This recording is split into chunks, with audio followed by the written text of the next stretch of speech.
Allô Lison, allô Lison, François, Denis, allô Denis, Nathalie. Nathalie.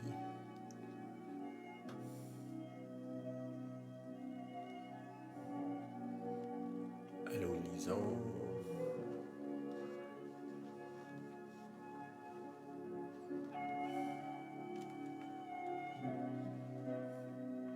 Allô Sandy. Sandy, bonsoir.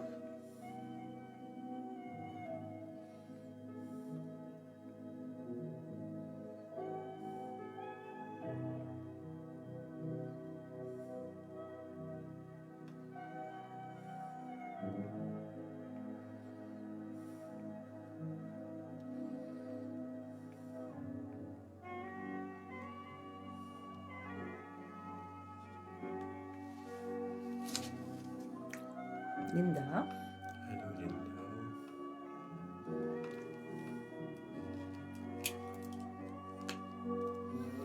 Sylvie. Allô Sylvie. Oui. Salut Daniel, Salut Marcel. Marcel. Bonsoir.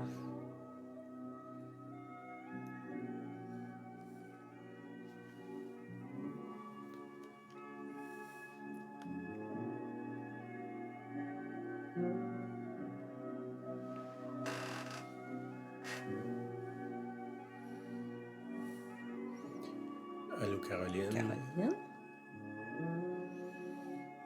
Allô Patrick. Gaétane. Allô Oui. Françoise aussi. Françoise qui nous reprend le lendemain. Salutations, Sylvie. Sylvie Morin, Caroline, Cathy, Sylvie, la famille. Cathy, la Merci. famille.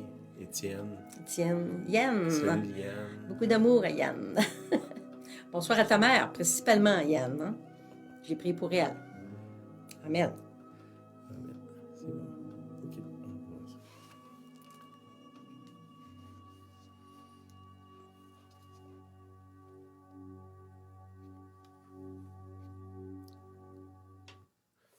T'avais quelque chose à annoncer? J'ai une annonce dès mercredi, d'un 7 à 8 en soirée. On continue la leçon Qui est Dieu? Deuxième partie. À ceux qui sont déjà à l'écoute ou qui vont s'ajouter, bienvenue. 7h à 8h mercredi soir. Une réunion qui a lieu aux 2 semaines, un enseignement systématique. Première leçon, Qui est Dieu? J'aborde la deuxième partie. Amen.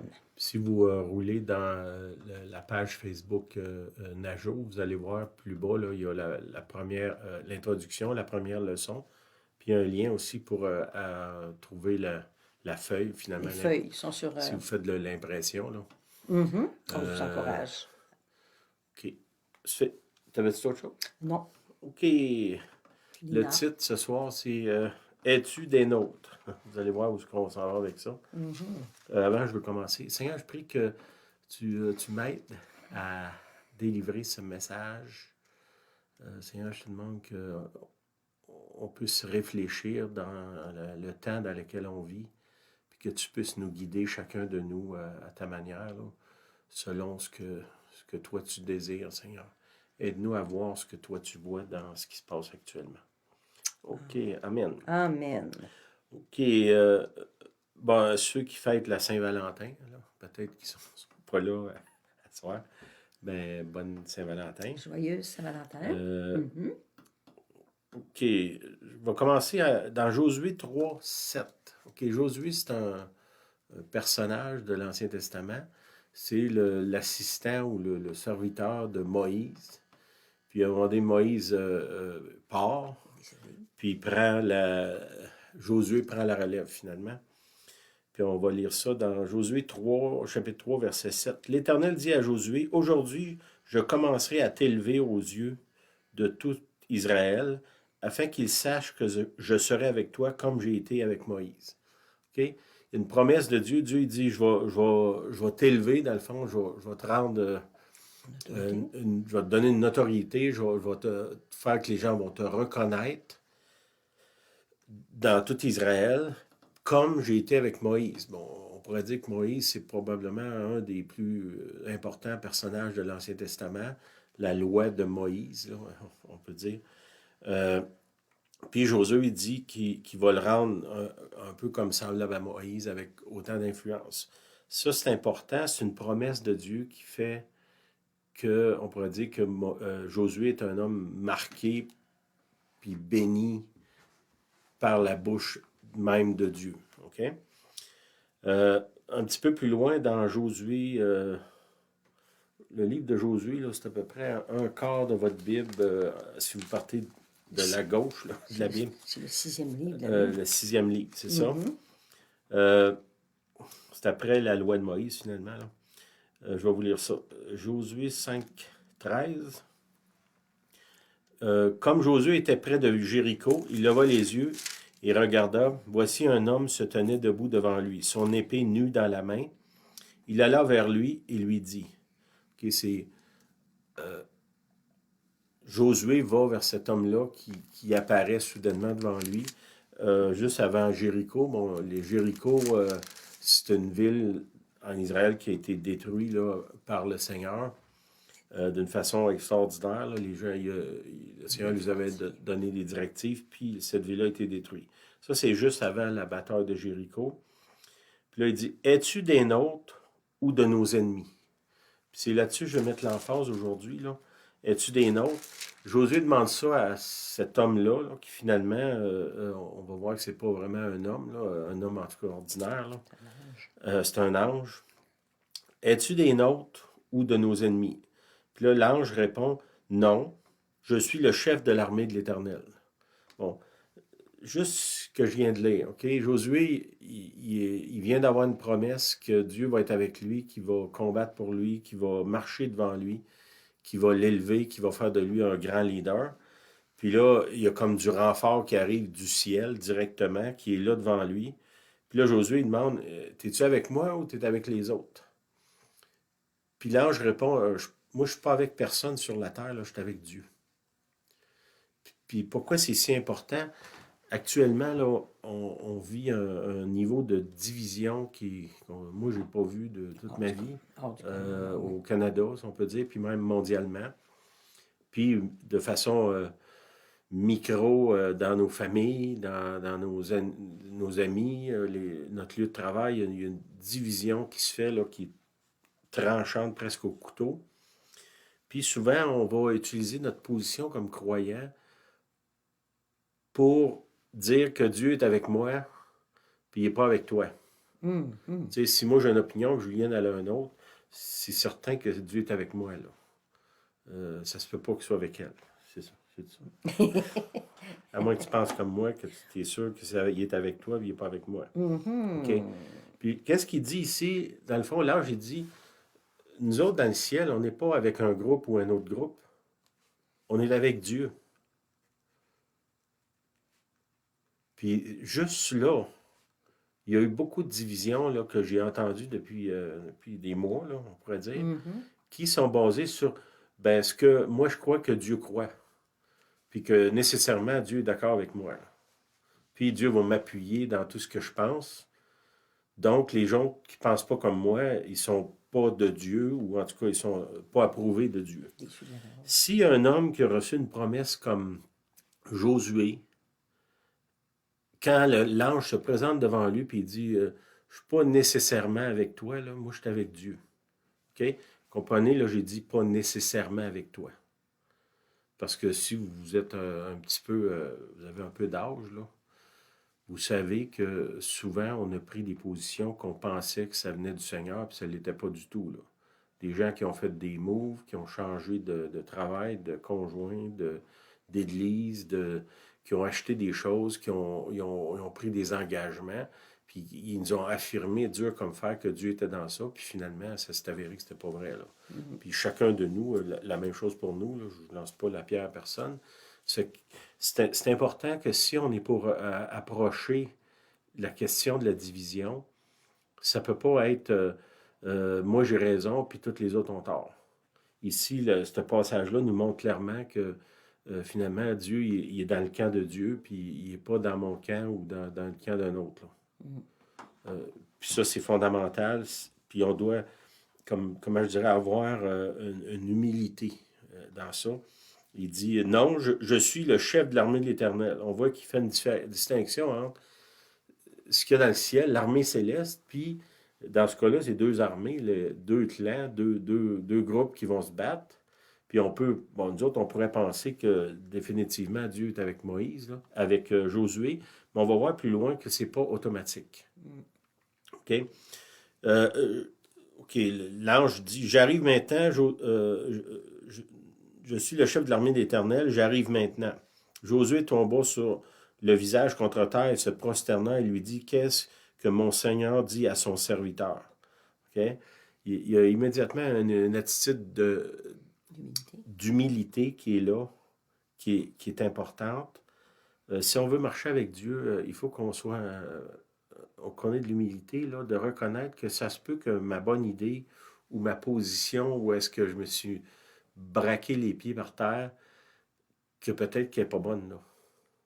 Que peut-être qu'il ne s'est pas aligné avec Dieu. Puis même si moi, je pense que je suis dans mon droit, là. OK? Le chef, OK, l'ange dit à Josué, ôte tes souliers de tes pieds. Si on parle d'humilité, là, car le lieu sur lequel tu te tiens est saint, et Josué fit ainsi. OK? On voit que quand Dieu est là, il y a une atmosphère de sainteté qui est là, qui appelle à l'humilité, qui devrait normalement nous éloigner de l'arrogance. Puis souvent, l'arrogance, bon, il y a des gens que c'est évident qui sont arrogants, il y en a d'autres qui sont plus subtils, mais une des positions de l'arrogance, c'est penser qu'on a raison, puis ça se peut pas qu'on ait tort. Puis c'est quoi dans Corinthiens, ça dit que celui qui croit connaître, c'est parce qu'il n'a pas connu. Hein? Déjà là, il y a quelque chose là. Puis on voit que, comme je vous ai dit au chapitre 3 de Josué, là, Josué reçoit cette promesse-là que Dieu va être avec lui, il va l'élever, puis tout ça. Puis là, il attaque la ville de Jéricho, puis il y a une bataille, une victoire fracassante sur l'ennemi. Puis là, ils sont tous encouragés. Dieu est avec nous autres, on peut faire n'importe quoi. Quoi qu'on fasse, il va nous appuyer. Puis là, dans le fond, ils commencent à s'appuyer sur eux-mêmes, puis pas écouter les directives du Seigneur. Puis là, la ville suivante, c'est Aie. Ça, c'est au chapitre 7 de Josué, si vous lisez dans votre Bible. Là. C'est une petite ville, puis là, ils disent, on n'a pas besoin d'envoyer beaucoup de monde là. On va définitivement gagner. Puis là, Dieu avait donné une directive que vous ne touchez à rien, que dans cette ville-là, il faut que ça soit tout détruit, vous ramassez rien, vous touchez à rien. OK? Puis il y a quelqu'un qui rentre là, puis finalement, il trouve un lingot d'or. Bon, c'est sûr que c'est tentant, là. Puis il va le cacher dans sa tente, puis à ce moment-là, ils ont une défaite cinglante. OK? Bon, pourquoi je vous parle de ça? On voit là qu'il y a une promesse. Après ça, l'ange arrive, puis là, il dit moi, je ne suis pas plus avec un qu'avec l'autre. Ceux qui ont écouté la semaine passée, j'étais avec David, puis, qui est aumônier de l'équipe de hockey de Sherbrooke. Puis là, il me disait moi, je prie pour que mon équipe gagne. Le problème avec ça, c'est que probablement que l'autre équipe aussi prie pour gagner. Là. Puis là, on va dire, le Seigneur est avec qui là-dedans? Le Seigneur, il est avec le Seigneur. Il est avec l'armée de Dieu. Là. Il n'est pas plus avec un camp qu'avec un autre, surtout dans des choses comme ça. Là. Mais on est quand même, aime ça, prier. Puis je pense que c'est pas mauvais de le faire. Si je prie puis je gagne, je remercie le Seigneur d'avoir gagné.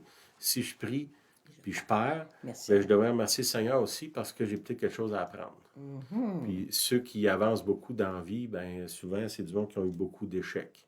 Si vous avez une chance de lire la vie de Winston Churchill, c'est un monsieur qui à peu près tout ce qu'il a entrepris avant la Deuxième Guerre mondiale, ça a été des échecs cinglants.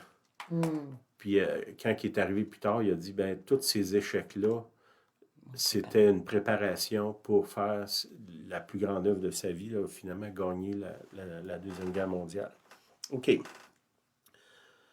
Trop souvent, on pense que Dieu est de notre côté. Quand on a des conflits avec les autres, si vous êtes allé dans une église un peu, il y a souvent des conflits. Puis souvent, ces conflits-là tournent autour du fait que je pense que ce que moi je fais, ça vient de Dieu, puis que l'autre, ce qu'il fait, ça vient pas de Dieu. OK? Puis on assume trop facilement ces choses-là. Puis la petite expérience de Josué, ça devrait nous enseigner quelque chose, de faire attention à penser un peu arrogant quand il dit de quel côté que tu es. Puis l'ange, il dit ben, je suis pas d'aucun côté, moi, là, je suis avec Dieu. Puis là, ça nous appelle, nous autres, euh, à l'humilité. Puis particulièrement maintenant, là, où est-ce qu'on est en train de se braquer dans des positions où, comment je dirais, ça me fait penser, si vous avez lu ou étudié ou vu des documentaires sur la Première Guerre mondiale, les gens étaient dans des tranchées, c'était enterré à une place, puis l'autre bord de l'autre côté, puis personne ne bougeait finalement. Mm. C'est que, puis là, j'ai pris, si vous regardez l'image qui en est de moi, là, c'est un pont suspendu, là. Ceux qui ont peur, quand on traverse un pont de même, il y a tout le temps quelqu'un qui le fait brasser, là. Un peu, un peu. Euh, ben, comment, puis dans le fond, mon désir ce soir, c'est qu'ensemble, on réfléchisse, on prie, on cherche Dieu, pour savoir comment je peux faire pour traverser l'autre bord du pont, puis atteindre les gens qui sont là-bas, qui sont de l'autre côté finalement, là. Au lieu de les bombarder ou de couper le pont, comment je fais pour, s'il n'y a pas de pont, peut-être en construire un, ou s'il y en a un que moi je traverse pour aller vers l'autre. Puis si je me braque dans ma position, que j'ai raison, puis que absolument l'autre a tort, ben il y a soit qu'il n'y aura pas de réception à l'autre bord ou que j'engagerai même pas la démarche d'aller sur le pont, là. Mm. OK? Euh, puis la vérité, c'est qu'on doit s'assurer qu'on est sur le côté du Seigneur. OK? Quand, quand Jésus nous a laissé une seule prière, là, hein. Notre Père qui est aux cieux, que ton nom soit sanctifié, que ta volonté soit faite sur la terre comme au ciel. OK? Puis là, on peut ramener ça à notre vie personnelle. Seigneur, que ta volonté soit faite dans ma vie. Puis souvent, on ne distingue pas notre volonté et celle du Seigneur. Et particulièrement quand on rentre dans des conflits. Ça devient extrêmement compliqué soit de prier ça ou comment je dirais, de s'aligner avec cette prière-là. De s'aligner avec le Notre Père, que ta volonté soit faite. Puis arrêter de prier ma volonté. Puis ça, ben, comme je vous dis, c'est facile à dire, là, mais c'est pas nécessairement évident à faire. OK. Psaume 8, 5. J'ai pris celui-là, mais il y a d'autres places aussi, c'est écrit ailleurs. Qu'est-ce que l'homme pour que tu te souviennes de lui, le Fils de l'homme pour que tu prennes garde à lui? Tu l'as fait de peu inférieur à Dieu. Tu l'as couronné de gloire et de magnificence. Puis là, la partie du verset que je veux souligner, là. Tu lui as donné la domination sur les œuvres de tes mains. Tu as tout mis sous ses pieds. OK? Dieu a créé le monde, puis il l'a donné aux humains. Bon, on peut dire que les humains l'ont donné au diable, là, parce que quand le diable il tente Jésus, il dit tous ces royaumes-là, ça m'appartient. Bon, on pourrait dire qu'il y a un combat là, mais actuellement, ce qui domine sur la terre, on pourrait dire c'est le diable et les humains. Fait que la réponse aux gens qui disent ouais, mais si Dieu existe, comment ça que ça va mal là-bas, puis comment ça qu'il y a des conflits, puis comment ça qu'il y a des gens qui meurent, ben Dieu a donné la terre aux humains. Puis ça, c'est une autre affaire qui est importante dans ce qu'on voit là, c'est que, puis les humains, on dirait qu'ils ont une espèce de désir profond d'être en conflit. De dominer. Aujourd'hui, étrangement, c'est la Saint-Valentin, là. C'est peut-être une journée qu'on devrait essayer de s'aimer au lieu de saillir. Mais c'est ça, c'est que c'est les humains et avec l'aide du diable, ou si on peut dire ça, là, qui apportent des conflits de toutes sortes sur la Terre. Des fois, c'est micro, là, c'est un petit gars, un petit frère, une petite sœur. Des fois, ils sont rendus grands. On sait qu'il y a des guerres en Europe qui ont été parties par les gens de la même famille qui étaient dans deux différents pays, puis parce qu'ils se sont chicanés, ils ont fait tuer des milliers de leurs concitoyens, là, parce qu'ils étaient arrogants, là, finalement. Pas d'accord. Ils n'étaient pas d'accord. Okay? Ça, c'est la domination, ça a été donné aux humains. Puis pourquoi c'est important? C'est comme je vous dis, là, la terre est dans les mains des humains puis du diable. pourquoi le Seigneur nous a dit de prier la volonté de Dieu sur la terre comme au ciel? Ben, c'est parce qu'on a besoin que Dieu se mêle de nos affaires. Tu sais, nous autres, on dit des fois au monde, ben, mêle-toi de tes affaires. Ben, une bonne affaire, c'est Seigneur, mêle-toi de mes affaires. Puis ça, c'est un peu notre Père, c'est ça qui dit que ta volonté soit faite. À ce moment-là, on apporte le divin sur la terre. C'est important de comprendre quand on apporte le divin sur la terre, c'est pas pour appuyer notre opinion, un peu comme ce que Josué fait là, quand il dit t'es-tu avec moi ou avec mon ennemi?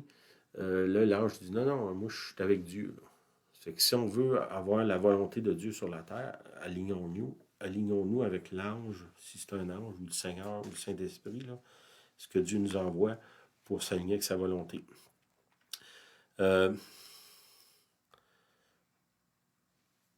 OK. Dans le conflit qu'il y a actuellement au Canada, là, parce que c'est un sérieux conflit, là, puis comme je vous dis, ça a des tentacules partout, dans les familles, dans le travail, dans les églises, dans les communautés, au gouvernement aussi, là. Puis on voit que c'est divisé, là. Bon, nous autres, qu'est-ce qu'on a à faire là-dedans? C'est 2 Corinthiens 5,18, et tout cela vient de Dieu, qui nous a réconciliés avec lui par Christ, qui nous a donné le ministère de la réconciliation. Quand j'ai lu tout cela vient de Dieu, là, ça n'a pas rapport à ce que j'ai dit avant, là, c'est dans le texte, c'est tout. Là. C'est Dieu nous a donné le ministère de la réconciliation. Puis je reviens à le pont qu'il y a derrière moi. Là. Nous autres, on devrait être plutôt des gens qui construisent des ponts, qui les traversent, que ceux qui les brûlent. Ça, c'est important qu'on soit, si Dieu est pour... s'il m'appelle, moi, à faire le ministère de la réconciliation, ben, je ne peux pas me cacher et dire, ben, s'ils veulent se réconcilier, ils ont juste à venir à moi, là. C'est l'appel de Dieu sur ma vie actuellement, c'est de traverser le pont, d'aller l'autre bord. Pas juste moi, là, parce qu'il dit, il nous a donné le ministère de la réconciliation. Si vous réclamez être chrétien, ben, une grande part, puis probablement à ce moment-ci, une des choses les plus importantes qu'on peut faire, c'est d'exercer ce ministère de la réconciliation. Puis Julienne avait eu cette parole-là pour l'année 2022. Pour l'année 2022. Réconciliation. Le mot réconciliation. Puis ce mot-là, l'onction est là pour ça. Mais pour arriver là, il faut que nous autres, on s'aligne avec le Seigneur, là, ce que Dieu veut. Puis si on reste braqué dans nos positions, bien souvent, il n'y aura pas de pont ou il n'y aura pas de traversée du pont. Là. Hein? OK, un autre verset qui dit, le premier qui parle, ça c'est Proverbe 18, 17. Le premier qui parle dans sa cause paraît juste. Vient sa partie adverse et on l'examine. OK, je vous ai parlé dans les dernières semaines que c'est important comme chrétien qu'on examine. Je vous ai dit d'examiner ce que moi je dis, aller fouiller, aller demander le Seigneur, consulter d'autres, examiner ce qu'on entend des nouvelles, ce qu'on entend de d'autres personnes. Si on n'est pas sûr, bien, creuser. Tu sais, l'idée, moi, j'aime mieux pas le savoir. Vous savez que un des camps de concentration nazis, où est-ce qu'ils exterminaient les Juifs, il y avait des gens d'un petit village pas loin, tout près, là. Puis il y a des gens dans ça qui ont déclaré qu'ils ne savaient pas ce qui se passait là. Bon, pour arriver à cette conclusion-là, il a fallu, je ne sais pas, ils se sont mis un sac sur la tête pendant des mois, là, des années dans ce cas-là. Là. Il y avait des convois qui arrivaient, plein de monde, puis ils repartaient vides. Puis même s'il y avait de plus en plus de milliers de personnes qui y arrivaient là, ça prenait jamais plus de nourriture. Je veux dire, s'il aurait fait la moindre petite recherche, il aurait peut-être rendu compte. Peut-être que ça faisait leur affaire aussi de ne pas le savoir, ce qui se passait là-bas.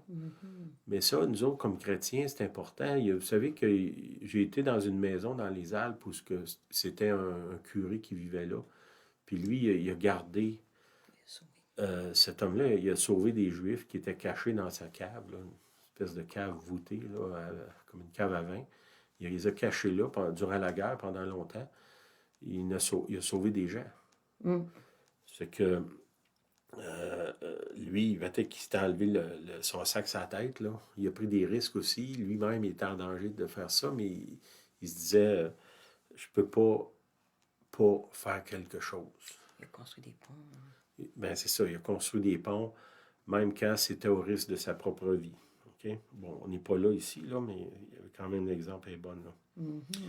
Euh, OK, le premier qui parle dans sa cause paraît juste, vient sa partie adverse et on l'examine. Quand on entend une histoire, puis que c'est une grosse histoire, puis des fois, on dirait qu'en dedans de nous autres, on dit, il me semble qu'il en met un peu trop, là.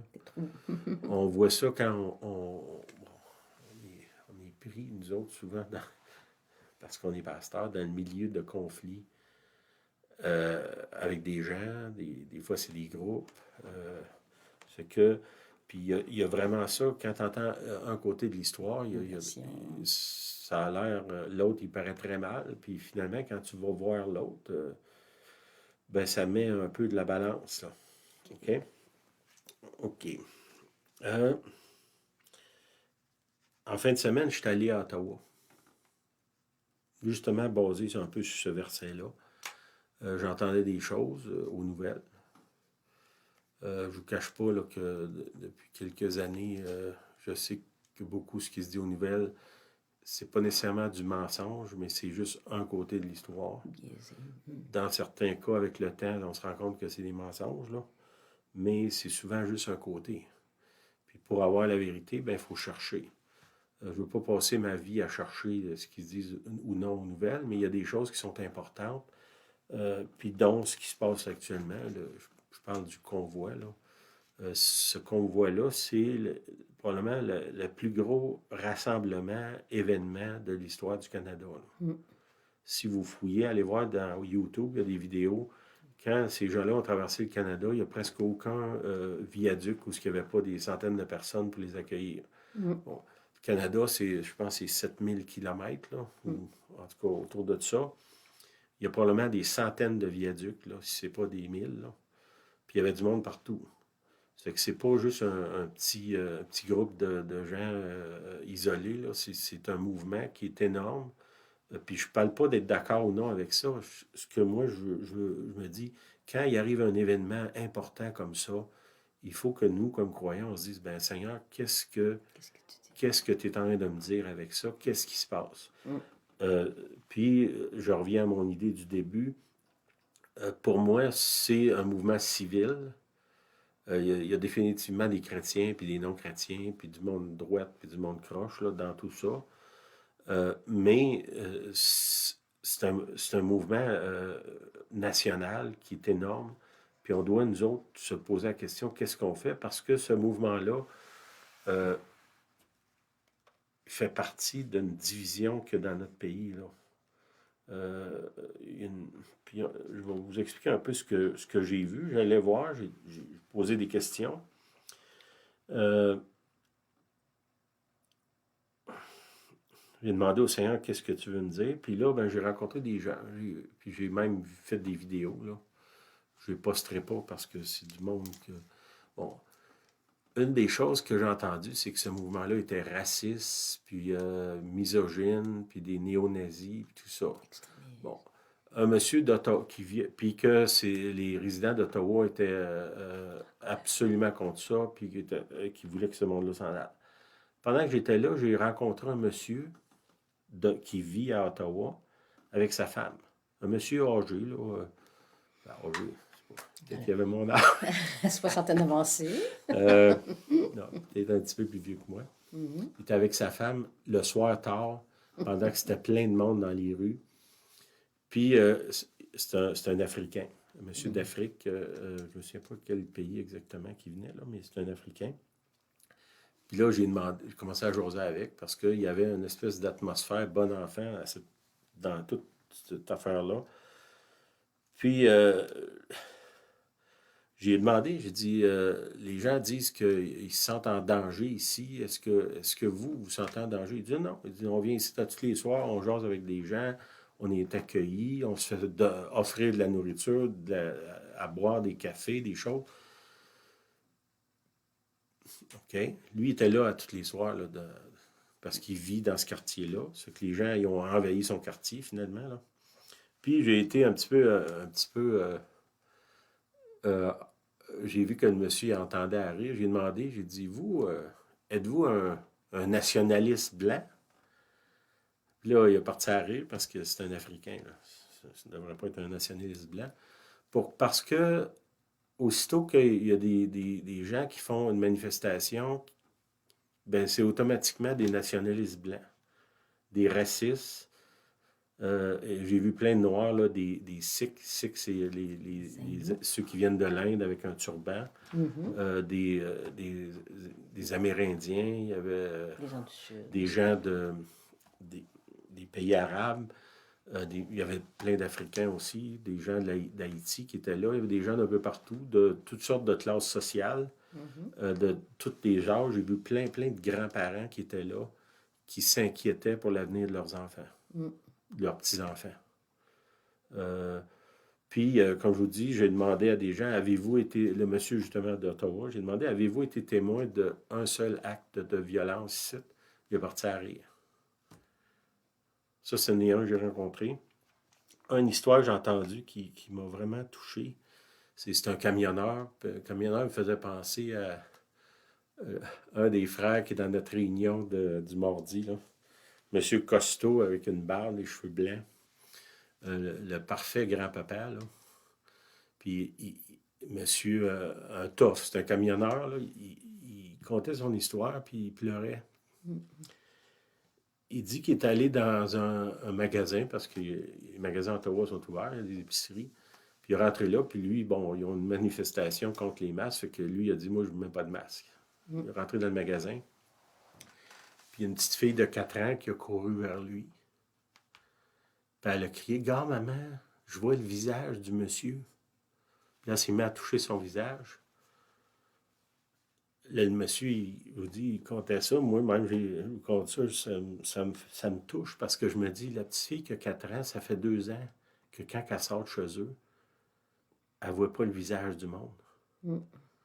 Puis là, elle est toute émerveillée de voir le visage d'un homme qui, on pourrait dire, c'est un monsieur qui était costaud, puis il a une grosse barbe, là, il aurait pu faire peur à un enfant. La petite fille était émerveillée de voir ça. Ça m'a touché parce que je me suis dit, on est-tu rendu là que nos enfants sont émerveillés à juste voir un visage? Ça, c'est des choses qui sont venues me chercher, là. OK?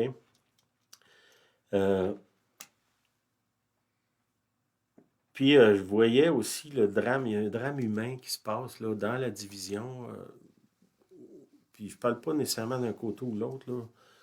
J'essaye de me camper dans le camp de l'Éternel, disons ça de même, là, de ne pas dire je suis d'un bord ou d'un autre bord, mais de regarder la situation, puis de dire, moi, comme chrétien, si je ne peux pas chercher à comprendre l'autre qui n'est pas comme moi, je ne pourrai jamais l'atteindre.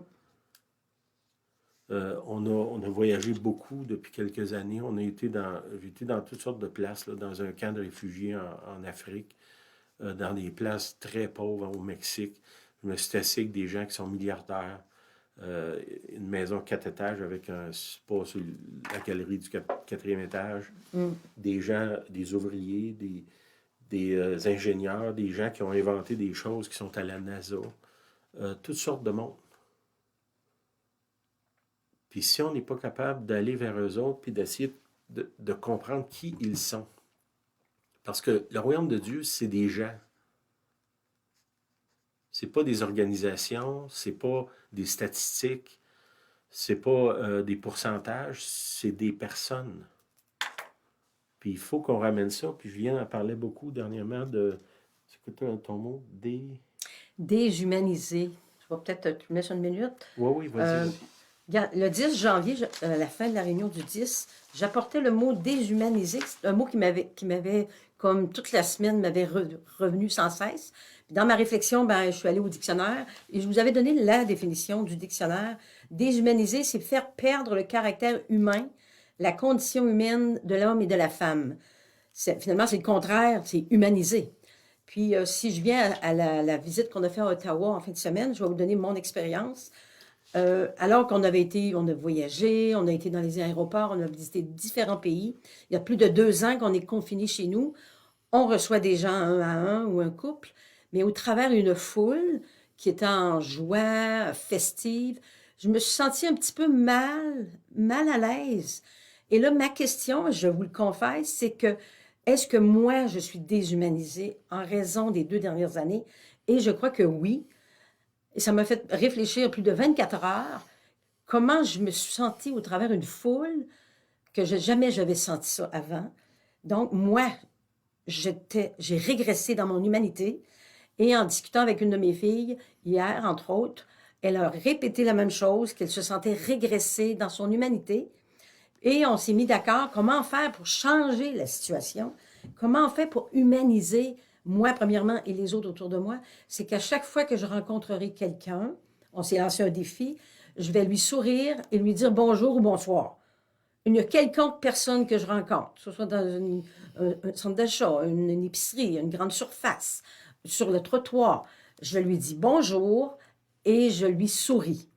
On a lancé ce défi, moi et elle, pour changer cette humanité qui est probablement en moi et qui va se refléter sur les autres.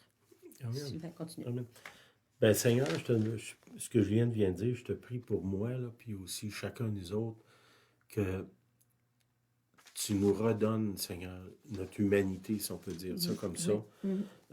Qu'on ne la demande pas aux autres nécessairement, mais que nous, on la donne. Amen. Puis que ça fasse partie du mouvement de réconciliation que tu vas amener dans, dans le monde, finalement, parce que là, on est ici, mais que ça commence avec peut-être mon voisin, les gens proches, puis que ça s'étende. Seigneur, donne-nous de rebâtir l'humanité après ces 2 ans-là de difficiles qu'on a vécu. Très difficile, oui. OK. Des faits pour comprendre la division et la guérir. OK? Comme je vous dis, il faut qu'on essaye de comprendre l'autre. Bon, moi et Julien, on est vaccinés. Puis, je dirais, si je parle au niveau financier ou matériel, on n'a pas vraiment été affecté par tout ce qui est arrivé avec le COVID. Là. OK? Pas vraiment. OK? Humain, c'est une autre chose, là, mais je parle ici matériel. On est des chrétiens, mais on est aussi des citoyens. Puis, l'histoire de Josué, on doit faire la distinction entre les deux. Je peux avoir une position comme citoyen, puis ça, c'est pas nécessairement comme chrétien. Là. Pas que j'ai une double personnalité, puis que, comment je dirais, je suis un kamikaze dans le monde, puis après ça, je vais à l'église. Là. C'est pas de ça que je parle. Mais des positions politiques, est-ce que le Seigneur, c'est un libéral, un conservateur ou un séparatiste? Non, il n'y a rien de ça, lui. C'est que je peux avoir une position, mettons, je ne sais pas, moi, séparatiste ou libéral ou conservateur. Puis je ne peux pas amener ma religion dans ça et dire, ben Dieu, Dieu c'est un conservateur ou Dieu c'est un libéral. Dieu, il n'est pas dans ça. Là. OK? Pas dans ça. En tout cas, il n'y a pas ma position dans ça.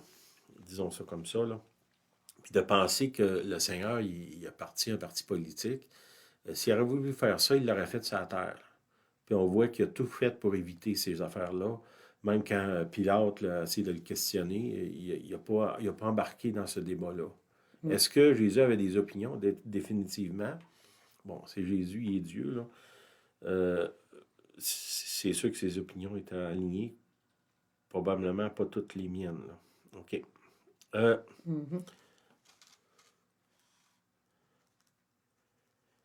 Quand j'ai rencontré les gens, quand je vois une place comme ça, je rencontre les gens, je parle avec eux autres, puis quelque chose que je fais, je pense beaucoup, quand je vais n'importe où, là, j'ai des intérêts dans toutes sortes de choses, je cherche à connaître l'histoire des gens, puis les comprendre. Puis ça, c'est important, si vous voulez amener de la guérison dans votre famille, ben chacun de votre famille a une histoire. Puis ce qu'il voit de son histoire, c'est peut-être, même si vous avez la même histoire, on peut dire, ben, on était élevés dans la même maison, les parents n'étaient pas plus un avec l'autre. Un a vu une chose, l'autre a vu l'autre chose. Est-ce qu'un a raison, l'autre a tort? Non, ils ont deux visions différentes de la même chose, des fois. Là. Mais si je veux me rapprocher de l'autre, il faut peut-être que j'essaie de connaître son histoire. Puis ça, c'est important. Puis si vous dites, je vais être un témoin de Jésus-Christ, bien, intéressez-vous à l'histoire des autres. Tu sais, l'idée de rentrer une Bible dans la gorge du monde, là, ça ne marche pas. Ce que les gens désirent, c'est qu'on s'intéresse à eux autres, puis pas le faire de façon malhonnête pour arriver à leur témoigner, là. Juste avoir de l'intérêt dans le monde. Ça, c'est important. OK. On est tous dans la même tempête, mais on n'est pas tous dans le même bateau. Tu sais, je viens de vous dire que nous, je dirais physiquement, on n'a pas été affectés, ni financièrement, par le COVID. Mais il y a des gens qui ont été affectés, eux autres. Puis moi, je ne peux pas me camper et dire, ben moi ça ne m'a pas touché. Moi, c'est pas de mes affaires, c'est les autres qui ont souffert. Oui, c'est de mes affaires. Si tu es chrétien, c'est de tes affaires, la souffrance des autres. Oui, c'est ça. OK.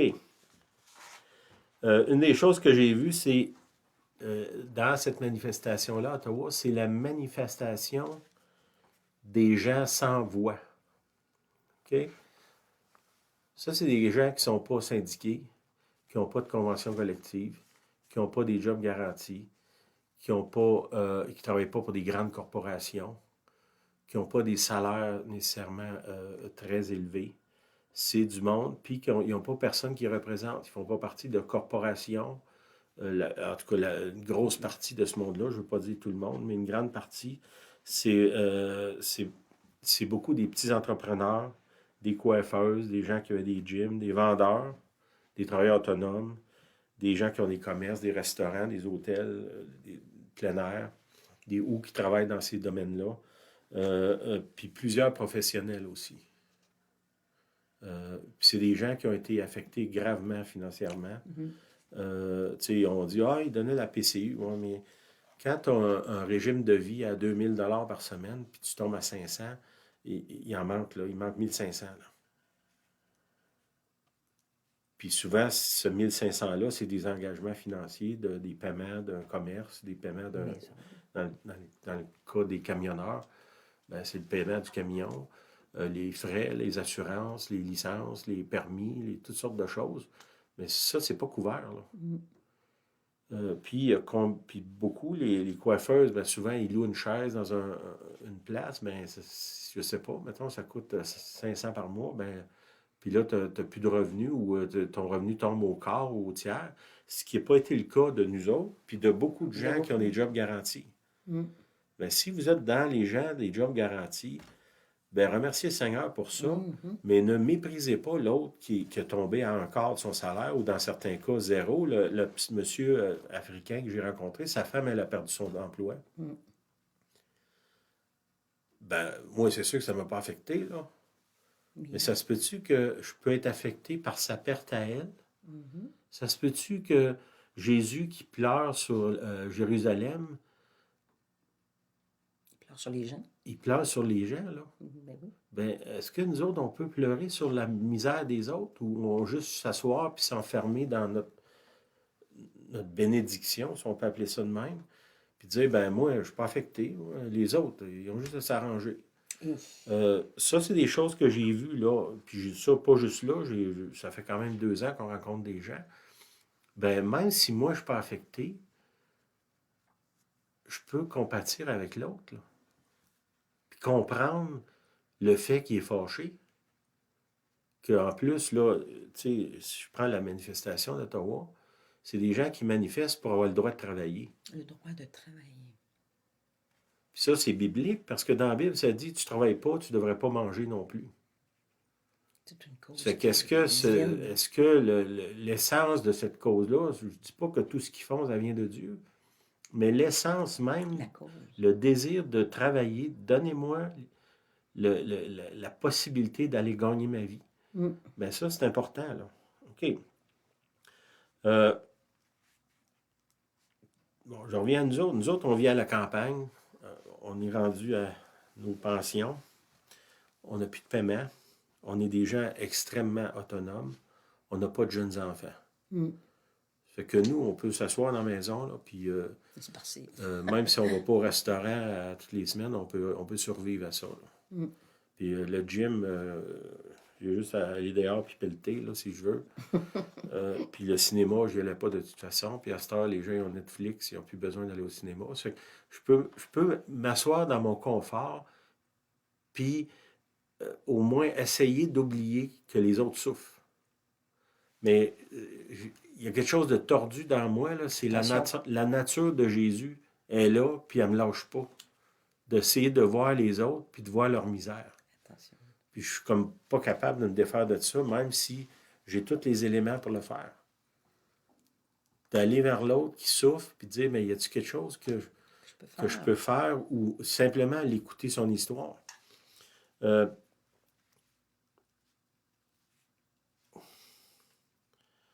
Les autres qui n'ont pas la chance que moi j'ai, je vais entendre leur histoire.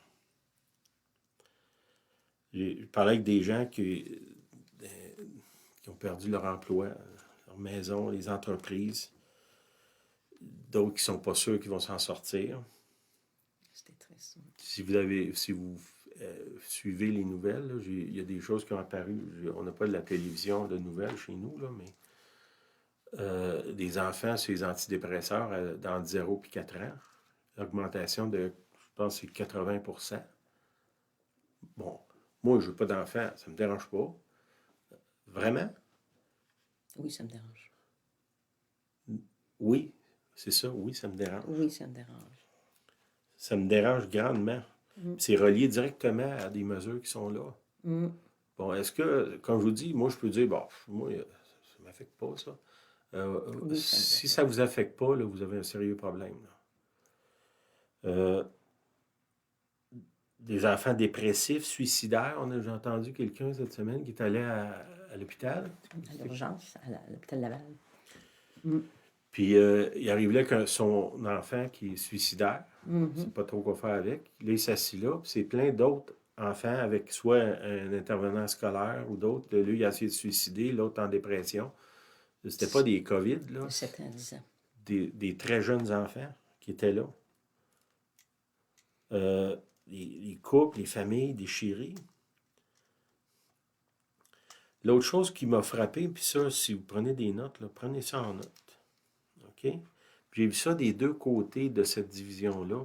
C'est que ma peur est légitime, mais celle de l'autre, elle ne l'est pas.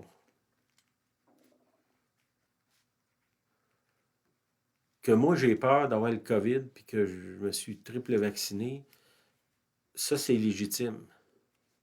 Mais l'autre qui a peur de prendre le vaccin pour la raison qu'il voudra, ça, c'est pas légitime. Ou de l'autre bord, moi, je veux pas prendre le vaccin, ça, c'est légitime, puis l'autre qui le prend, ça, c'est pas légitime. C'est pas mieux, là. C'est la division. Les deux côtés, c'est une peur, puis mais la mienne est correcte, mais la tienne, elle l'est pas. Ça entraîne la division. Ben oui, c'est des choses qui entraînent la division. Puis essayez de penser que si l'autre, il a peur, puis il pense pas comme moi, qui suis moi là, pour décider à sa place? Puis là-dessus, je vais appuyer ça sur des choses que j'ai entendues. OK?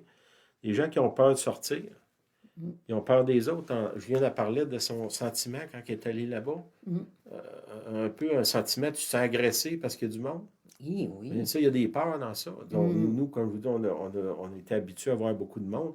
On peut se replacer rapidement. Mais il y a beaucoup de gens qui vivent seuls, là, qui ont peur d'aller à l'épicerie, ils ont peur d'aller à la pharmacie, ils ont peur d'aller à l'hôpital. Il y a plein de médecins qui se plaignent de ça. Les gens ont des rendez-vous, ils ne se présentent pas. Ils ont peur. Mais là, moi, je n'ai pas cette peur-là, donc la leur n'est pas bonne. Non. Je peux comprendre ça. Si je ne le comprends pas, je peux faire l'effort de comprendre.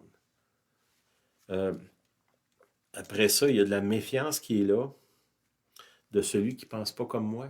Puis ça a été exacerbé au maximum dans les 2 dernières années, en particulièrement par les grands médias. Là. On dirait qu'il y avait un plaisir à diviser le monde. Encourager la peur. Bon, ça, il faut qu'on soit guéri de ça.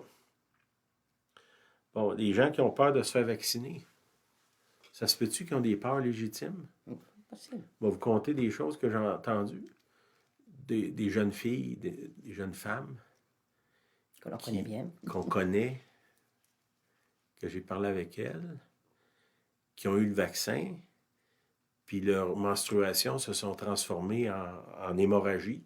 Ça ne se replace pas. Pas juste une personne, là, plusieurs. Puis là, une des personnes me dit, ben, ça, c'est arrivé à c'est un groupe de filles. À une des filles, elle a eu ça. Ben, les autres, ils ont peur de se faire vacciner. Bien évidemment. Mhm. Puis, est-ce que cette peur-là est légitime? Je pense que Ben, moi, c'est sûr que j'ai pas de problème avec ça, là. Mais je peux comprendre ça. Mm. Puis même si j'essaierais de raisonner ça, les gens qui ont peur, c'est jamais très raisonné, la peur, là. Souvent, c'est juste circonstanciel, c'est pas basé sur des faits, mais c'est là pareil. Mm. Tu sais, les gens qui ont peur d'aller à l'épicerie, il n'y a pas de fondement à ça scientifique, mais ils ont peur quand même, puis ils vont pas. détruit la peur. Les gens qui veulent pas se faire vacciner, dans les jeunes, ben même si vous dites, ouais, mais c'est un cas par 1 million, ben si vous dites ça, vous êtes déshumanisé. Parce que ce cas-là, lui, il n'est pas un statistique, c'est une personne. Mm. Puis c'est trop. Puis bon, est-ce que je dis pour faire vacciner, tu fais vacciner? C'est pas ça que je dis. Je dis, si on veut rebâtir les relations avec les autres, ben il faut qu'on comprenne ce qu'ils vivent. On n'est pas obligé d'être d'accord, mais au moins essayer de comprendre. OK. Est-ce que Ça va, continue. j'ai été torturé aujourd'hui de préparer ce message-là, là. J'arrive à la fin, là. Découragez-vous pas. Là, on rentre dans l'ère post-pandémique. Ça tire vers la fin. On a eu des prophéties au début de l'année qu'au printemps, là, il n'y aurait presque plus de contraintes, là. Il y a un défi énorme de rebâtir la confiance, la réconciliation, d'aller vers l'autre, de construire des ponts. Des ponts que peut-être nous, on ne traversera pas. Tu sais, je peux être impliqué avec des gens qui sont en chicane, puis les aider, eux autres, à se réconcilier. Mm-hmm. C'est peut-être pas nécessairement moi, mais moi, je vais devenir un catalyseur pour réconcilier les autres. Puis il y a beaucoup, beaucoup de peur qui est là, d'un côté ou de l'autre. C'est peut-être un des éléments principaux de toute cette crise-là, là. Même là, aujourd'hui, que c'est presque derrière nous au complet, là, Mm-hmm. il y a beaucoup de peur qui reste. Puis ça, ben, il va avoir besoin du ministère, finalement, là. Je vais finir avec un Jean 4,18. Ça dit, « La crainte n'est pas dans l'amour, mais l'amour parfait bannit la crainte. Car la crainte suppose un châtiment, et celui qui craint n'est pas parfait dans l'amour. » OK. Puis, une dernière chose,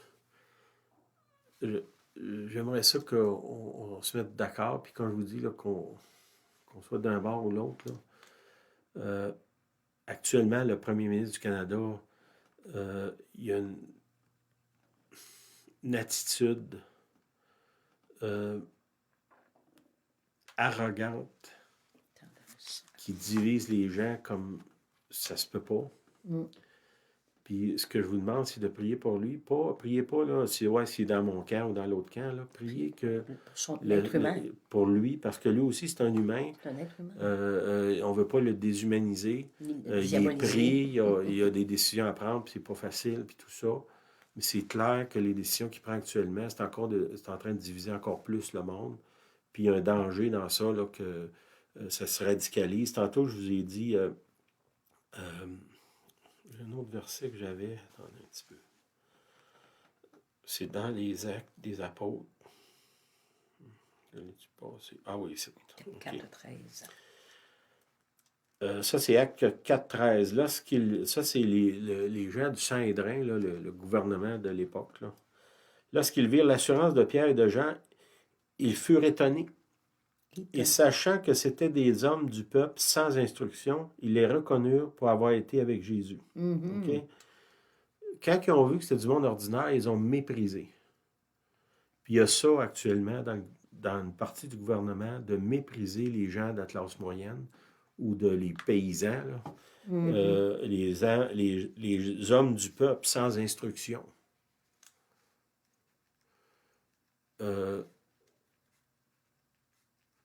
Ça, c'est dangereux parce que ça Mhm. crée un conflit Division encore. une, une division de classe. Puis on est supposé d'être sorti de l'époque de la monarchie, là. Où est-ce que le monarque, c'est Louis XIV, il disait la loi, c'est moi. Mhm. Ben là, on dirait qu'on est en train de retourner là. Ça, c'est dangereux. Puis Mhm. comme je vous dis, soyez d'accord ou non, là, il faut prier pour ça parce que ces gestes-là, ça divise. Puis c'est dangereux que ça radicalise, là. Puis comme je vous dis, moi, je suis allé à Ottawa, j'ai pas vu aucun acte de violence. C'était les gens, ils se donnaient des, Des câlins, des hugs, des câlins, des sourires, sourires, partager, partager. aider. Euh, on arrivait à une place, il y a des gens qui cuisinaient, il y avait, je sais pas, des centaines de grosses saucisses. Puis ils donnaient. Ils- Je ne sais pas où ils ont tout financé ces choses-là, là, mais Et c'était tellement beau. ils donnaient. Donner. Euh, ça fait que ça, il faut qu'on amène la guérison. Là. Puis de ne pas ostratiser les gens qui ne pensent pas comme nous autres. Aller vers eux. Euh, Commencez pas un débat, essayez pas de les convaincre. Comme je vous ai dit, les gens qui ont peur, même si j'essaie de convaincre quelqu'un qui a peur, ça ne le libère pas de la peur. C'est l'amour parfait qui bannit la crainte. L'amour parfait, c'est quoi? C'est d'aller au-delà de moi, puis d'aller vers l'autre, de penser à lui, car Dieu a tant aimé le monde qu'il a donné son Fils. Mm. Est-ce que moi, je peux donner du temps? Je peux De, donner, de l'écoute, de donner, l'amour. quoi que Donner, ce soit que donner. j'ai, là, les ressources que j'ai d'écouter l'autre, de s'intéresser à lui, Mm. d'aller vers lui, de bâtir un pont. Ça, c'est... On doit faire ça. On doit le faire. Puis, quel que soit, il y a des gens, là, des chrétiens, là, qui se sont braqués contre le gouvernement d'une façon Mm. extrême. Trop. Ben, les gens dans le gouvernement, c'est des humains, eux autres aussi, là. Mhm. Il ne faut pas les déshumaniser. Mm. Les gens qui prennent les décisions, il ne faut pas les déshumaniser. Ils ont besoin de prière. On n'est pas obligé d'être d'accord avec eux. On ne doit pas prier pour qu'ils fassent notre volonté. On doit prier que là, actuellement, la prière, ça devrait être qu'au plus vite, ils enlèvent les mesures sanitaires parce que ça a l'air d'être ça actuellement qui divise C'est le le point plus. qui divise. Puis là, c'est tout en train de tomber partout au Canada. Merci Seigneur que les premiers ministres des provinces embarquent pas dans la loi martiale qui vient d'être livrée. Là, je sais que Québec puis l'Alberta, ils ont dit on n'embarque pas dans ça. Qu'il y ait des résolutions pacifiques des conflits, mais qu'il y ait un signal de ceux qui dirigent, qui ont entendu ceux qui n'ont pas de voix, ceux qui ne sont pas syndiqués, qui n'ont pas de corporation pour parler à leur place, des petits gens de la rue, des grands-papas, des grands-mamans, des gens qui ont des petites entreprises qui ont peine à arriver, là, qui ont été fermées pendant des semaines, des mois, depuis 2 ans. Ces gens-là, ils ont besoin d'un petit peu d'oxygène, là. Puis prier que ceux qui dirigent les en envoient un signal au moins, là, qu'on vous a entendu. Puis que ce soit pas juste du blabla, là, mais que ce soit des Mm. faits, là. Amen. Puis de notre côté, ben chacun de nous autres, là, on a beaucoup, beaucoup de travail à faire. Puis si vous êtes tombé dans les extrêmes d'un côté ou de l'autre, là, les gens qui disent que ceux qui ne sont pas vaccinés doivent aller en prison, ou les Ouf. autres qui disent que ceux qui sont vaccinés, c'est des serviteurs de Satan, là, ben, peut-être aller voir le Seigneur, consulter Dieu, là, parce que là, c'est certain que si vous êtes dans ces camps-là, Dieu n'est pas avec vous autres. Là. Non, non. C'est que ramenez-vous dans le camp de Dieu. Ramenez-vous devant le Seigneur. Puis peut-être arrêter là, de pousser trop des affaires extrêmes. Là. Marchons dans la réconciliation. Puis de ne pas remettre de l'huile sur le feu, même si vous auriez raison. Même si on a raison. Tu sais, comme j'ai déjà dit à quelqu'un, là, ça te donne quoi d'avoir raison s'il n'y a plus personne qui veut te parler après? Tu as perdu tes amours, Ben, tes c'est ça. relations. Puis si on a une attitude d'humilité, puis on fait passer l'autre avant, même si il n'est pas d'accord avec nous autres, on l'écoute, on le considère comme une personne, ben c'est ce que Dieu veut. Dieu désire ça. C'est ça, je peux vous dire, je suis certain de ça. Le Seigneur veut le ministère de la réconciliation, il veut qu'on n'ait pas une attitude arrogante sur des gens qu'on pense qui sont moins intelligents que nous autres. Parce qu'à la fin, on ne sait pas qui est intelligent. Là. On va voir dans les prochains mois, là, quand toute l'histoire va devenir plus claire, qu'est-ce qui s'est passé vraiment. Là. Mais, fait que c'est ça. Je vais arrêter ça. Là. Je pense que j'en ai assez dit. T'avais-tu d'autres choses? Moi, je vais ajouter un verset qui m'est venu là, il y a quelques secondes. Là. Il y a un verset dans les psaumes qui dit « Quand un malheureux crie, l'Éternel entend et le délivre. » Quand un malheureux crie. Quel est ce cri du malheureux? C'est le cri du cœur. Un cri fort, un cri qu'on n'entend pas. Si on est capable de percevoir le cri du malheureux, l'Éternel l'entend. Nous, on est le ministère de la réconciliation et Dieu le délivre. On est dans un temps où il y a des malheureux qui crient. C'est à nous d'écouter, d'entendre, puis de prier que oui, la délivrance s'en vient. Amen. Amen. Amen. Seigneur, je te prie que Merci. tu nous enlèves les écailles des yeux, enlève nos lunettes teintées, enlève, Seigneur, notre regard de mépris sur l'autre qui ne pense pas comme nous. Seigneur, donne-nous d'avoir les yeux comme toi, Seigneur, que quand tu es rentré dans Jérusalem, quand tu savais qu'ils étaient pour te rejeter, même te crucifier, tu as pleuré sur eux. Bien, Seigneur, donne-nous ce même cœur-là, que même les gens qui nous ont ostratisés, qu'on les aime. Qu'on puisse les aimer. Oui, Seigneur. Je te prie dans le nom de Jésus, donne-nous, Seigneur, c'est quoi j'ai lu tantôt, je ramène ça. Que l'amour parfait bannit la crainte. Fais de nous des gens qui transportent l'amour parfait. Au nom de Jésus, je prie. Amen. Amen. Merci, merci d'être là. Merci de me supporter.